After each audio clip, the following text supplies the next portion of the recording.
Okay so hello everyone. So welcome to this session. यहाँ पे ये जो सेशन होगा यहाँ पे हम डिफ्रैक्शन जो है इसका जो है लेवल 1 देखेंगे। मतलब बेसिकली डिफ्रैक्शन के कुछ क्वेश्चंस जो हैं उनको करेंगे।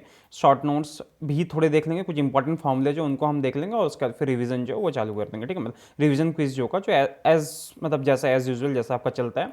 लेकिन आज थोड़ा सा अंतर है इसमें कि आपके यहाँ पे जो 10 क्वेश्चन होते थे, 10 में से पहले एमएसक्यू रहते थे। आज वाले में क्या आपके 5 एमसीक्यू क्वेश्चन है और 5 जो है वो आपके एनईटी क्वेश्चन है। ठीक है, तो 5 एमसीक्यू और 5 एनईटी क्वेश्चन के साथ ही आपको ये क्विज देना पड़ेगा। ठीक है, सो बस रूल्स वही रखना, ध्यान रखना कि अगर आपने एमसीक्यू वाले पार्ट में अगर कोई सही आंसर किया आपका, तो आपके मतलब देखो क्वेश्चन आपके स्क्रीन पे आएगा, आपको क्या करना, पॉज करना, पॉज करने के बाद आप जाओगे उसको अटेम्प्ट करने के लिए। ठीक है, अगर आपने सही अटेम्प्ट कर लिया तो आपको वहां पे +2 ऐड कर देना है और अगर आपने गलत आंसर किया तो आपको -2/3 कर देना है। ठीक है, एनईटी में कोई नेगेटिव मार्किंग नहीं है, अगर आपने सही किया तो +2 कर देना, अगर गलत हुआ तो आपका उसको सिंपली 0 कर देना। ठीक है, तो यही बातें होगी। अच्छा, वैसे एक इन्फॉर्मेशन है कि अगर आप मतलब मेरी प्रोफाइल विजिट करना चाहते हो अनअकैडमी पे, तो आप इस क्यूआर कोड को स्कैन कर लो, मेरी प्रोफाइल विजिट कर जाओगे। देखो बहुत सारे वहाँ पे फ्री कोर्सेज है, बहुत सारे पेड कोर्सेज है, सब्सक्रिप्शन वाले कोर्सेज है, बहुत सारी चीज़ें हैं। ठीक है, तो आप जाके वहाँ पे देखो और उसके साथ आपको एक इन्विटेशन कोड यूज़ करना पड़ेगा, दैट इज लाइव MIT10। ये इन्विटेशन कोड यूज़ करो, आप जो है मतलब वहाँ पे आपको फ्री क्लासेस जो उनका एक्सेस जो वो मिल जाएगा, कोई चार्ज नहीं लगना आपको। सारे कोर्सेज जो मतलब कोर्सेज जो भी है जो फ्री है उनको आप बहुत आराम से देख सकते हो यूजिंग दिस रेफरल कोड, इस रेफरल कोड के साथ। ओके ओके, तो सबसे पहले एक सेकंड कुछ देर के लिए ना, एक सेकंड मैं सोच रहा था कुछ फॉर्मूले आपको लिख दूं। देखो कुछ बेसिक फॉर्मूले की अगर बात करें, बेसिक फॉर्मूले मैं यहीं पे लिख देता हूं। देखो एक होता है रिजॉल्विंग पावर का, तो resolving power is nothing but n into N. ठीक है, which is also equal to d lambda, sorry lambda divided by d lambda. एक रिजॉल्विंग पावर का फॉर्मूला ये है, लैम्डा का मतलब हो गया कि जो दो लाइंस हैं आपके पास उनका मीन कितना होगा, मतलब जिन दो लाइंस को आप रिजॉल्व कर रहे हो उनका मीन क्या होगा, और डी लैम्डा का मतलब इनका डिफरेंस क्या हो गया। एन का मतलब ऑर्डर हो गया और एन जो क्या नंबर ऑफ लाइंस, ये हो गया आपका। ठीक है, उसके बाद एक और फॉर्मूला होता है डिफ्रैक्शन के लिए, a sine theta that is equal to n lambda. ठीक है, this is for dark fringes, minima के लिए आपको ये मिलेगा। याद रखना इंटरफेरेंस में ए साइन थीटा पे आपको एन लैम्डा पे जो होता है वहां पे आपको मैक्सिमा मिलता है, यहां पे वो चीज आपको मिनिमा देगा। और मैक्सिमा के लिए क्या होता है, a sine theta that is equal to 2n+1 lambda by 2। मेरे ख्याल से अगर ये भी इतने भी फॉर्मूले आपको याद है ना, तो बहुत आराम से आप इसको क्रैक कर सकते हो। ठीक है, डिफ्रैक्शन के मैक्सिमम क्वेश्चन जो आपके इसी फॉर्मूले पे हो जाएंगे। एक और फॉर्मूला होता है यहाँ पे बी और ई हम यूज करते हैं। बी जो हो गया जैसे आपका ये ना कि ओपैक, ये वाला जो हो गया ओपनिंग, और ये हो गया आपका ओपैक, तो इसकी विड्थ जो है दैट इज बी और इसकी विड्थ जो है दैट इज ई। तो बी प्लस ई जो हो गया वो ये हो गया, और b प्लस ई जो है that is also equal to, b plus e की बात करें दैट इज इक्वल टू 1/लैम्डा, 1/n सॉरी। तो ये number of lines per centimetre इसका फॉर्मूला होता है। तो ये कुछ फॉर्मूले हैं बेसिक, इन फॉर्मूले अगर इतने भी फॉर्मूले आपको पता, बहुत आराम से आप डिफ्रैक्शन के सारे क्वेश्चन, ऑलमोस्ट सारे क्वेश्चन जो ग्रेटिंग और इसके क्रैक कर सकते हो। ठीक है, तो देख लेते हैं कैसे क्वेश्चन है, उसके बाद फिर स्टार्ट करते हैं इसको करना। ठीक है, देखो सबसे पहला क्वेश्चन क्या आपके पास कि यहां पे क्या हो गया, अब grating is able to resolve two very close spectral lines of wavelength 5890 angstrom and 5896 angstrom, sodium के दो लाइंस हैं in its first order diffraction. Resolving power of the grating is, grating की रिजॉल्विंग पावर जो वो कितनी है। तो grating का रिजॉल्विंग पावर अभी आपने देखा फॉर्मूला, पहले वीडियो को पॉज करके अटेम्प्ट करो इसको। ठीक है, सो आई होप आपने अटेम्प्ट कर लिया होगा। मान लो इसका सीधा formula, so R that is equal to lambda divided by d lambda, बस हो गया आपका lambda divided by d lambda. Lambda कैसे निकालेंगे, मैंने बोला था क्या करना है, इनका एवरेज निकाल लो। एवरेज कितना हो जाएगा 5893 एंगस्ट्रॉम, दोनों को ऐड करके 2 से डिवाइड कर देना। और डी लैम्डा की बात करें दैट इज 6 एंगस्ट्रॉम, मतलब कितना हो गया आपका 5893 डिवाइडेड बाय 6। ठीक है, तो ये हो गया। इसको जब आप सॉल्व कर दोगे यू विल गेट अराउंड 982 के आसपास आता है, और नियरेस्ट आपका जो आंसर है दैट इज 1000। ठीक है, so the right answer will be B 1000। ठीक है, अगले क्वेश्चन की तरफ चलते हैं। यहां पे दिया हुआ कि resolving power of a grating increases as grating element decreases, increases as total number of lines on grating increases as the order of spectrum decreases and increases as the total number of lines of grating decreases. बस सीधी सी बात है, आपने देखा होगा अभी सीधा फॉर्मूला जो आपको एन के साथ वाला जो फॉर्मूला वो सीधा यहां पे लगा देना। ठीक है, तो इसका मतलब क्या हो गया, टोटल नंबर ऑफ लाइंस जो होंगे वो डिक्रीज होंगे, तो एन जो होगा वो आपका इंक्रीज होगा, right. So the right answer will B D. D जो होगा वो आपका राइट आंसर जाएगा कि आपका रिजॉल्विंग पावर जो होता है वो हमेशा इंक्रीज होता है as the total number of lines of grating decreases. ठीक है, सीधा फॉर्मूले से मारो इसको। ठीक है, कुछ नहीं करना है इस पे। ओके, अगले क्वेश्चन की तरफ बढ़ते हैं। What wavelength of light would you be able to resolve at the furthest distance based on diffraction?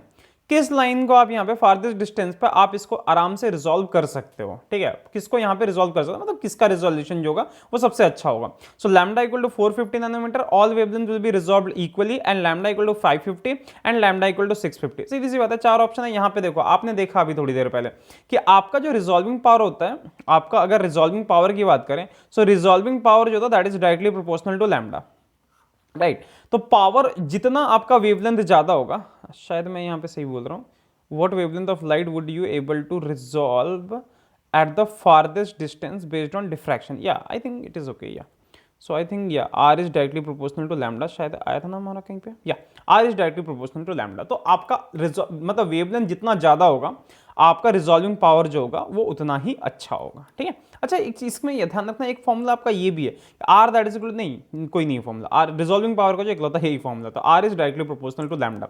So lambda जिसका जितना ज्यादा होगा ये उतना ही अच्छा उसको रिजॉल्व कर सकता है। So D will be the right answer, I hope yes.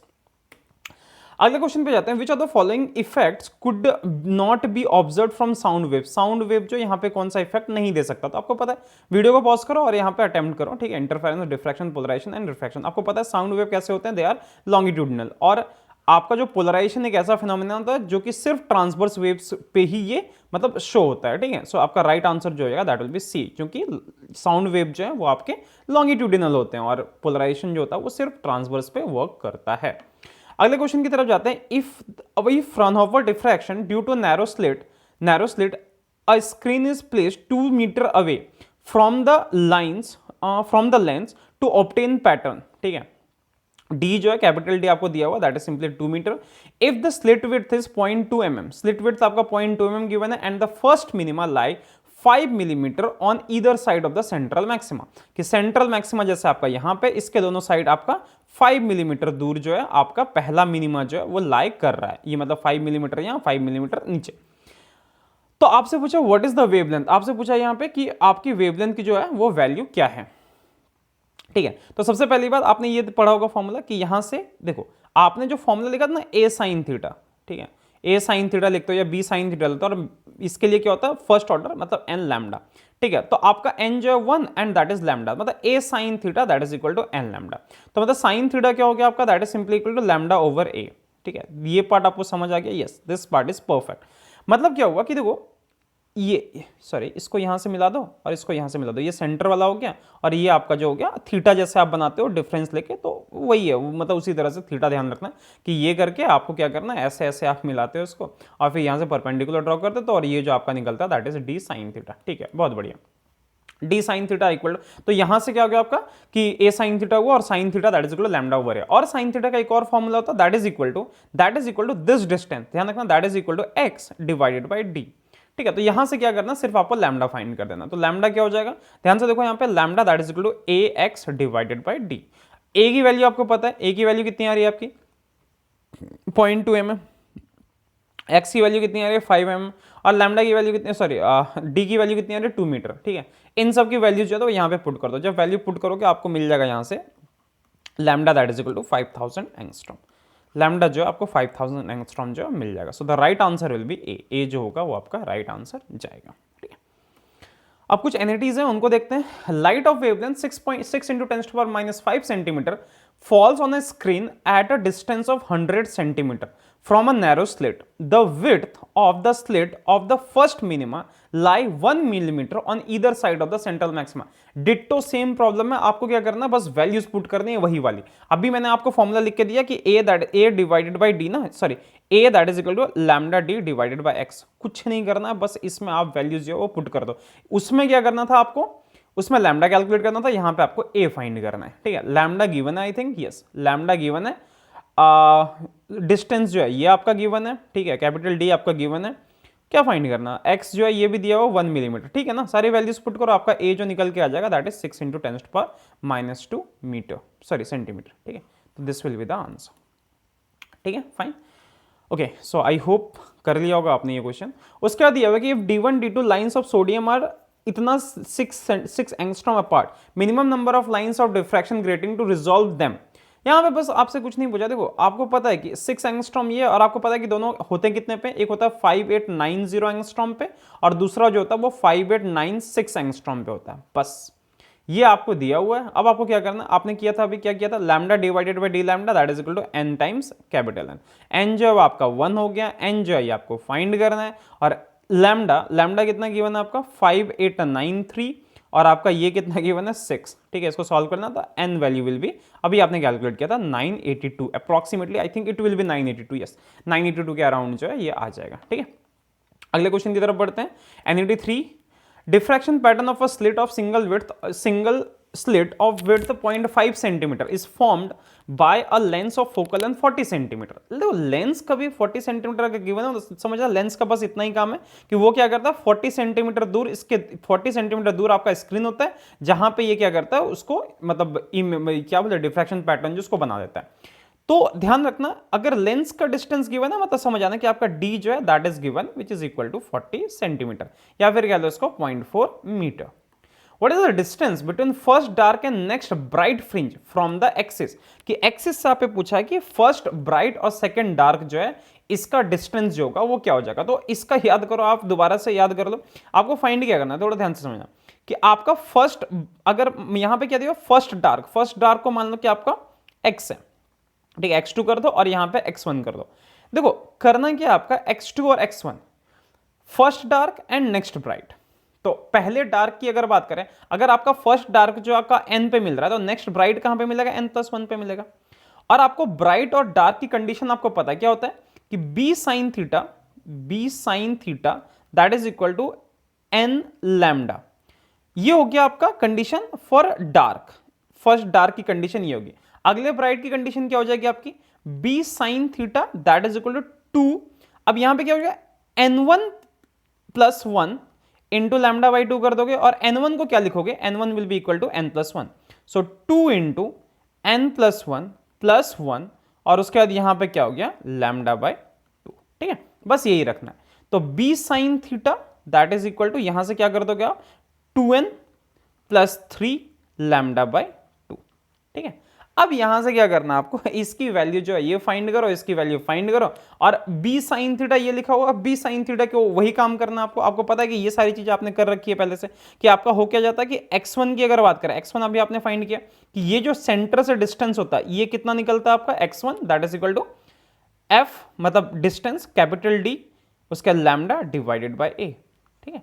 तो ऐसे करके आपको क्या करना है x2 और x1 की वैल्यू फाइंड करनी है। x2 x1 की वैल्यू फाइंड करोगे, आपका x2 माइनस x1 जो आ जाएगा दैट विल बी 19.56 माइक्रोमीटर, ठीक है। तो ये आपका आंसर रहेगा। एक बार चेक कर लेना, अगर आंसर ना निकले in that case please let me know, ठीक है। बस ध्यान रखना इसी चीज का कि एक केस में क्या हो जाएगा, देखो हर बार आपको क्या करना, साइन थीटा को रिप्लेस करना उसी टर्म से। किससे रिप्लेस करोगे, sine theta that is equal to x, ठीक है, डिवाइडेड बाय d।